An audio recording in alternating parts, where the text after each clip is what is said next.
I'm Kathleen Gamble, Vice President of Litter Free. That's the group that sponsors the annual cleanup of Juneau. And I'm here today with a couple of friends.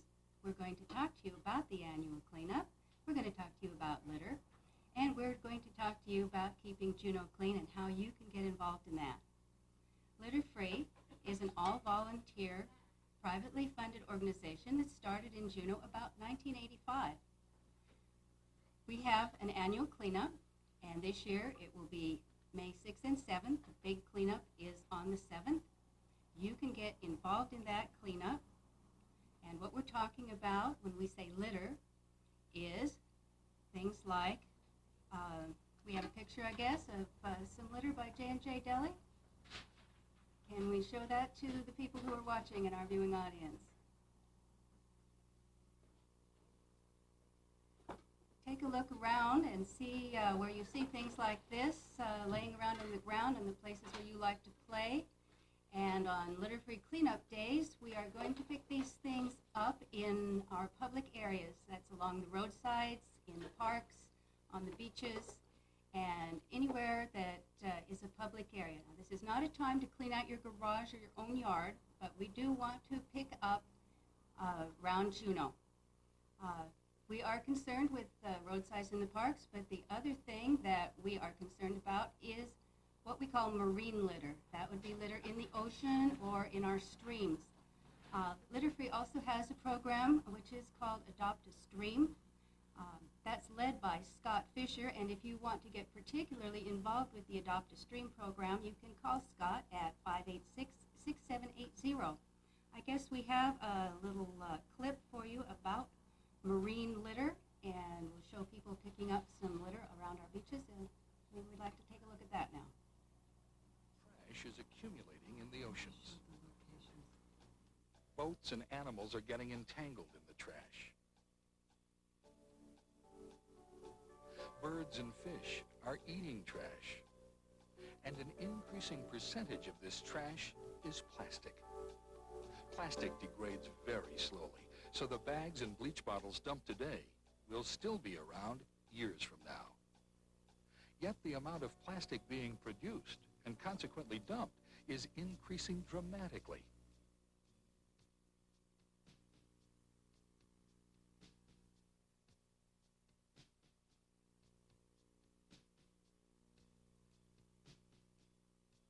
For the ocean to endure as something more than a garbage dump will require the conscious efforts and decisions of all of us. But fortunately, it's a problem we can solve. Individuals are cleaning up beaches, bringing their trash back to shore, and recycling. Scientists are inventing new packaging products which are recyclable or degradable.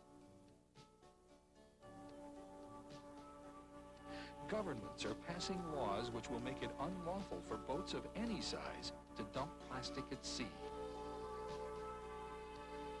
To stem the tide of trash will require effort from all of us. But it's a problem we can solve. Do your share.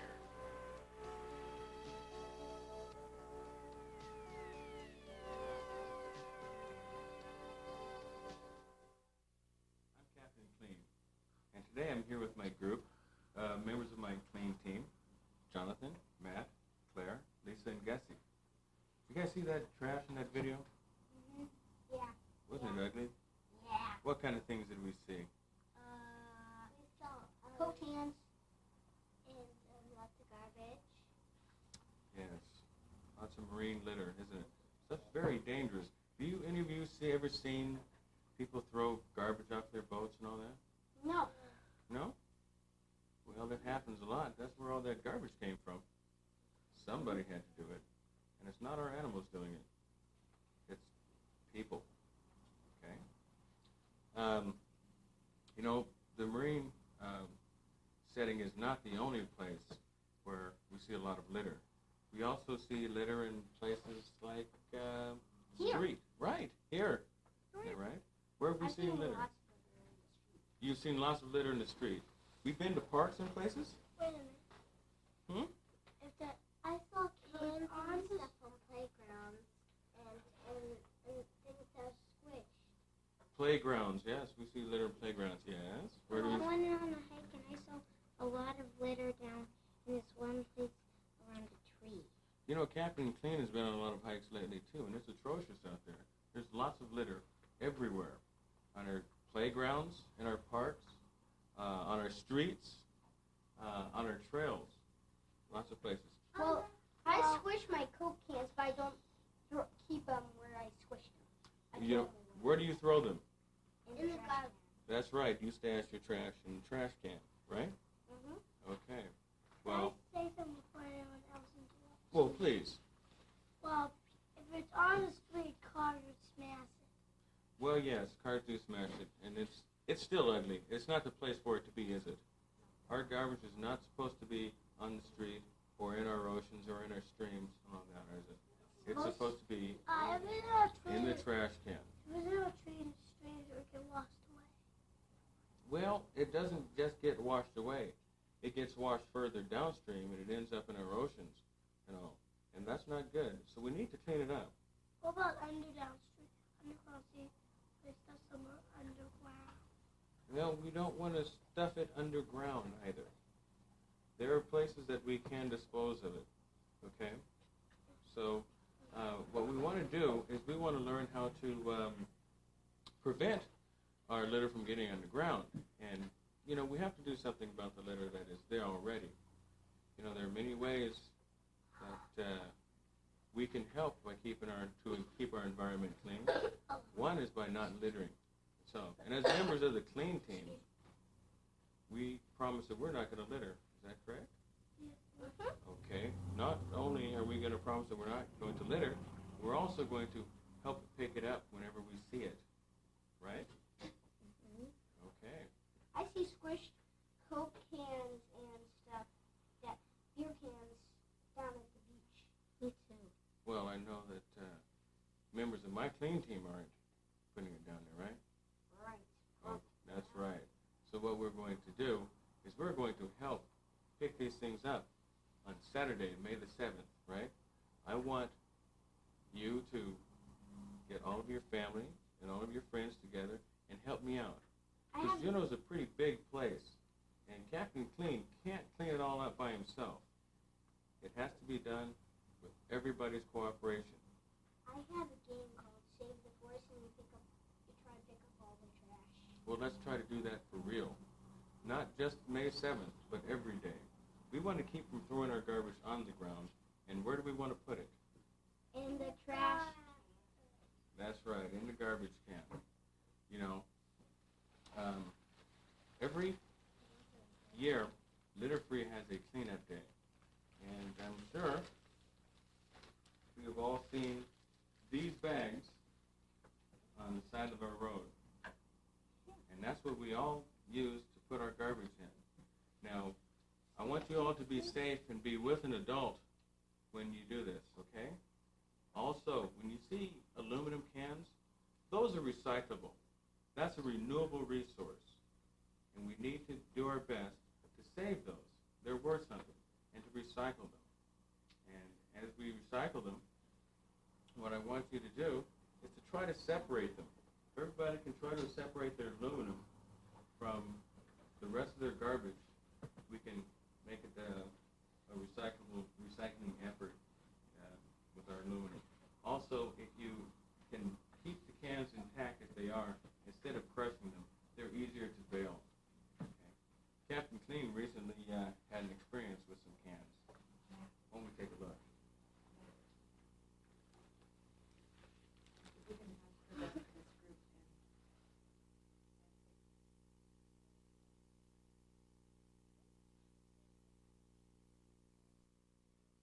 Recycled.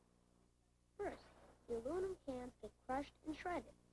The shredded pieces are melted into a liquid aluminum. The paint and other parts are separated from the liquid. Then the liquid aluminum is cooled and becomes solid aluminum. And then it's rolled into sheets. Then the sheets are turned back into cans.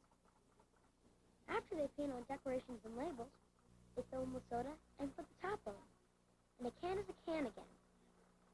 When you recycle, you're doing something good for the earth.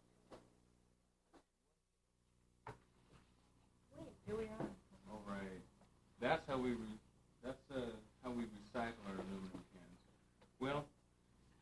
my clean team are off now. We're going to leave. Can you say goodbye to Juneau?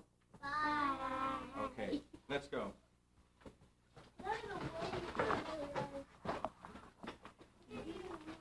Thank you. Now remember, pick up your bags at one of these 6 locations on May 7th. The locations will be open from 9 in the morning until 3 in the afternoon. That's Foodland Supermarket, Mr. Bear Supermarket, Price Plus, Fred Meyer, Lyle's Hardware and Furniture in the Valley, and Squire's Rep.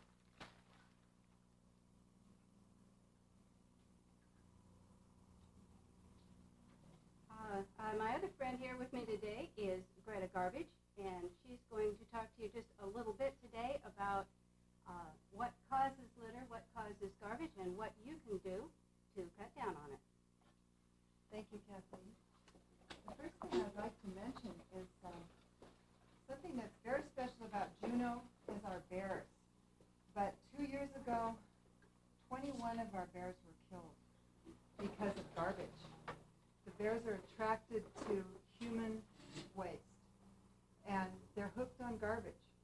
So the way that we can help save them is to eliminate the garbage from their world. In other words, if we can help them by keeping our cans inside until it's time for the trash to be picked up, use cans that lock so that they can't get into them, and wash out the cans when they start to smell. Those 3 things are going to help us save a lot of bears. I want to show you a little video now of some bears in the Prudhoe Bay landfill to give you an idea and a clear concept of how bears are attracted to garbage.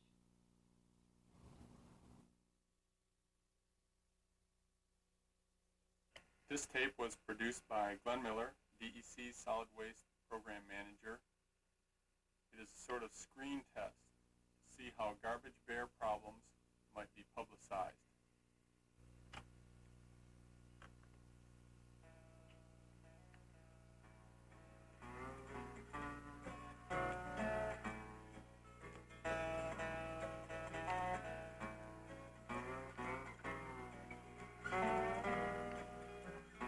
Wild bears in Alaska, a symbol of a healthy environment. When bears and other wild animals come into contact with development, the balance between human interests and the natural processes can often be maintained. But there's a weak spot. Wild animals rarely pass up an opportunity for an easy meal. Even when the natural foods are plentiful, the dominant bears in an area may choose Alaska's dumps at mealtime. The results are predictable. Bears that lose their fear of humans and feed exclusively in dumps meet a bad end. Try to think of an easier, more systematic way to slaughter bears than this. The preferred habitat of the bear is shifted from salmon stream to the dump. The dominant bear guards the dump against rivals, causing tension and territorial disputes. The bears with the least fear of man get the first pick of the garbage. The stories of what bears eat at a dump are shocking. A soda bottle with the sweet smell of root beer becomes a crunchy snack. Automotive products such as motor oil and antifreeze are sometimes guzzled by the quart. One bear was seen with a plastic bag dangling from his rear. Another was said to seek out bottles of pills and eat them all. Biologists disagree on the health effects of the garbage dump diet. Huge, fat bears are generally the ones seen, and they are seldom found dead due to poisoning. If a bear becomes weak or sick, however, it might be chased off by a stronger bear and die somewhere else unnoticed. The most obvious hazard to dump bears is gunfire. No one can deny that too many bears have been shot in Alaska's dumps for sport or in self-defense. These cubs may never learn to feed themselves in the wild. What fate will they meet?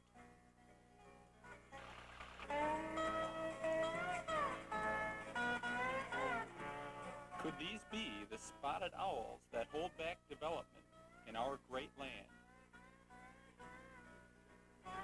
Is this what we have in mind for the grizzly bears of the Arctic National Wildlife Refuge? Or can we learn to keep our garbage out of their reach?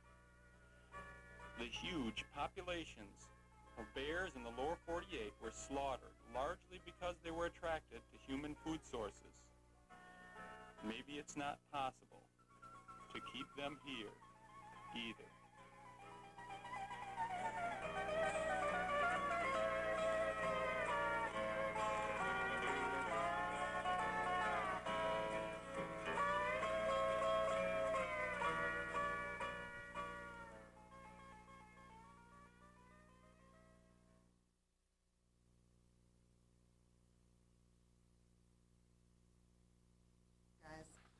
So put your cans inside till it's time to pick them up. Use a can that locks and wash it out once in a while. A good way to do that is to just dump a little bit of detergent and a little bit of water and take a broom and then rinse it out. It'll take care of the smell. Okay, this costume is, people ask me about this costume and why I wear it. Well, one of the symbols of this costume is that garbage doesn't go away. And what this costume is made out of is all non-degradable packaging that I got out of the Harborview lunchroom. Harborview throws out 100 pounds of garbage every single day, and they're very typical of schools in our nation.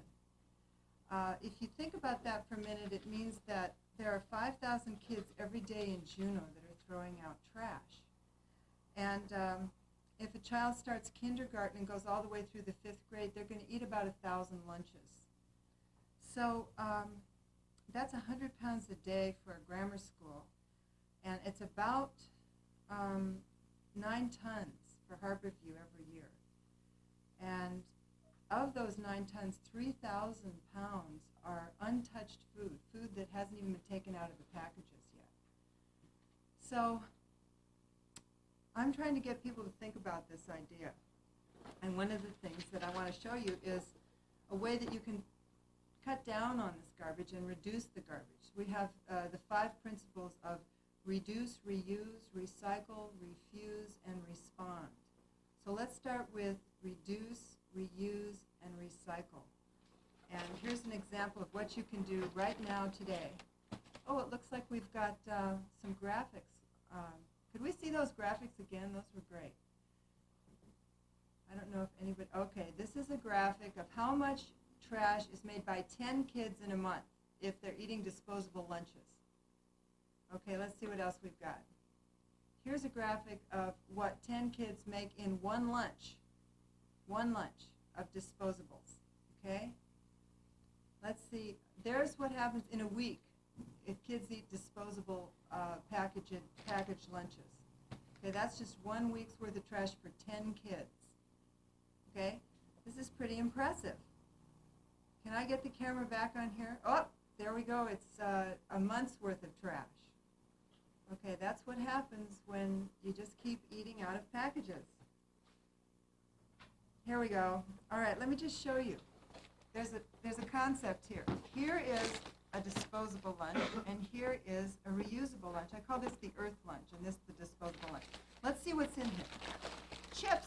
Okay, here's some chips. They're in a Mylar bag. Actually, this one is more like cellophane. But here's a bag that you can reuse. You can get a big bag of chips, and you can put them in, and you can reuse this bag over and over and over again. Okay, there's some applesauce in here. It's in a plastic container with a foil top. All right, and here is an apple. The apple is even cut in half for kids who have small appetites and want to eat it a half at a time instead of taking one bite and throwing the whole apple away. Here's some soup. This one's packed in styrofoam. This one is packed in a thermos. So you go home, do you throw out the thermos? No, you wash it out. Okay, do you throw this out? Of course, there's nothing else you can do with it.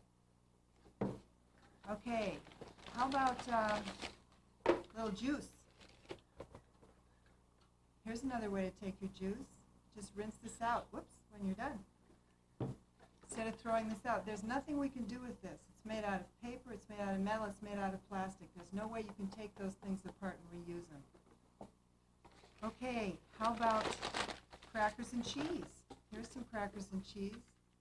They're packaged in a little piece of plastic, which we have to throw out when we're finished.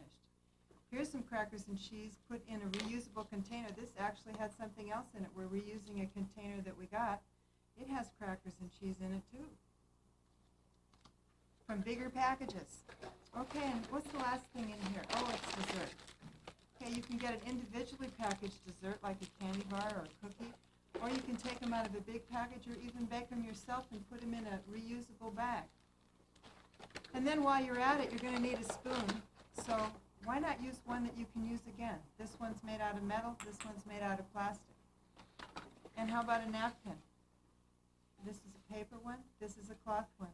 When I'm done with this lunch, I can take these things home, wash them out, pack them up the next day, and I won't have a single bit of garbage. When I'm through with this, I'll have the garbage that we saw on the screen earlier, the one that multiplies every day, and by the end of a month, you've got a whole room full. So this is a real simple idea of how you can reuse, reduce, and recycle. Okay. The next thing I want to show you is a video that was done by the Harborview Earth Club on a field trip to the Channel landfill and incinerator. I think you'll find this very amusing. Can we cut to that video?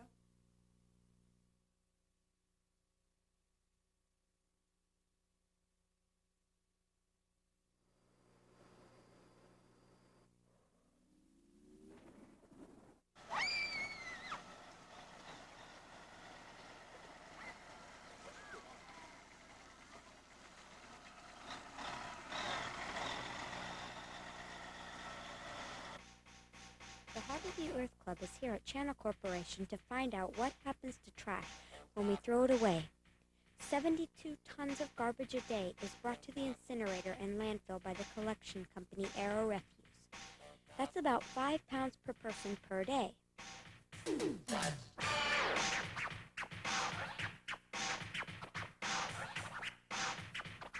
A vehicle called a bobcat moves the garbage to a chute and pushes it into the trapdoor, scoop by scoop.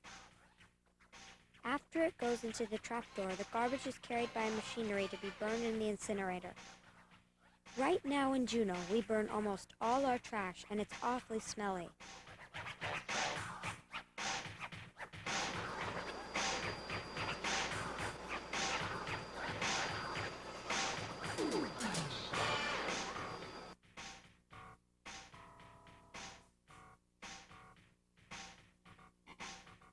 It takes about 3 hours for garbage to be burned down to the ashes you see here being loaded into a truck. This truck will dump the ashes into the landfill.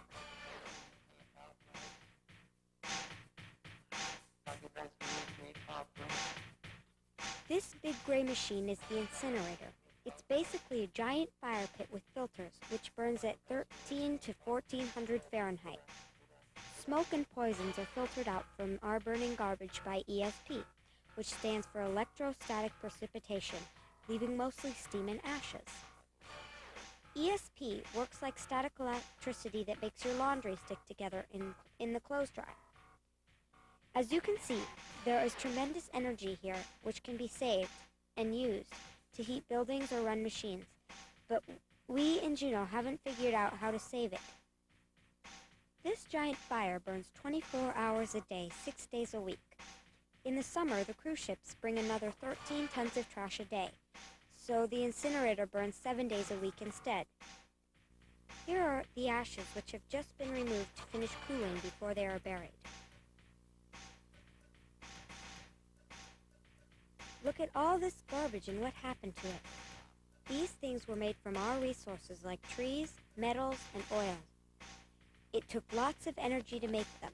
It cost money to advertise them and to bring them up here. 1/3 of this waste was just packaging for things like boxes, cans, bottles, and bags. When we throw something away, we have to pay for the garbage truck to come and get it. we also have to pay for the incinerator to burn it and for these ashes to be buried. One of these days, we will even have to pay for a new landfill. Garbage looks like trash, but it costs a lot of money. Alaska's natives and pioneers left no trash, but now in Juneau, we create 72 tons every single day and just burn it up.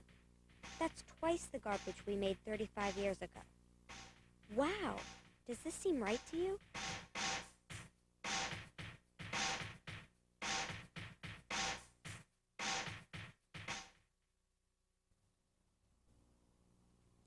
Since the first cleanup in 1985, Litter-Free has picked up over 1,159,000 pounds of garbage in the public areas of Juneau. There are about 30 members who regularly attend meetings in Juneau, and we meet about once a month to talk about the annual cleanup. But there's more than the annual cleanup. There is an ongoing cleanup effort in Juneau, and another thing you could get involved in as a fundraiser for your group would be to contact Litter-Free about cleaning up some area of Juneau. There are funds available.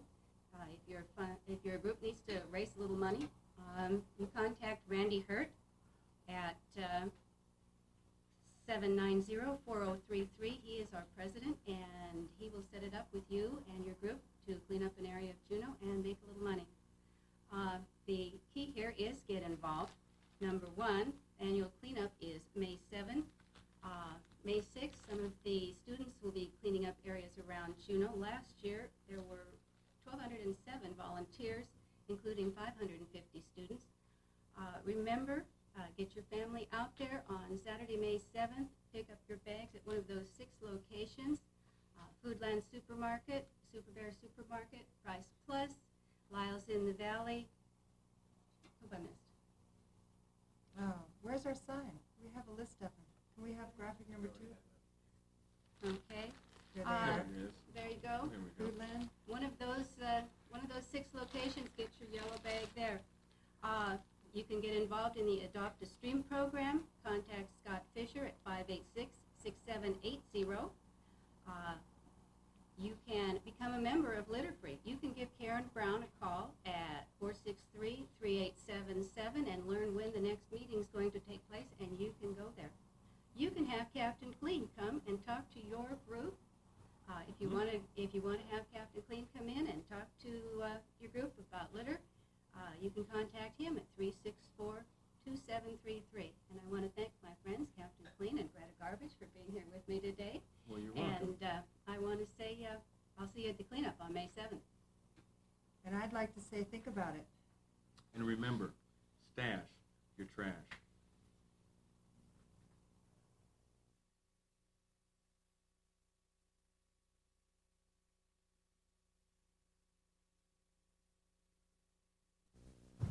Hi, Juneau. I'm Captain Clean, reminding you that Litter-Free Cleanup Day is coming. Juneau is a beautiful place to live and work, but as the snow melts, we become aware of the litter. Each year, Litter-Free hosts a cleanup day to put Juneau back to its pristine condition, and that day is this Saturday. Groups and individuals are invited to adopt a public area to clean. I want you to help me this Saturday. Let's clean up Juneau. And remember, stash that trash. I'm Mike Tagaman with the Juneau Police Department. The annual Litter-Free Spring Cleanup Day is just around the corner. As before, the emphasis of the cleanup is on public lands only. This is not a time for residents to get rid of old furniture and unusable appliances or for emptying the garage. Should you witness anyone disposing of personal trash on the cleanup day, please get the license plate number, description of the vehicle, location, date and time, and the Juneau Police Department will vigorously pursue the complaint.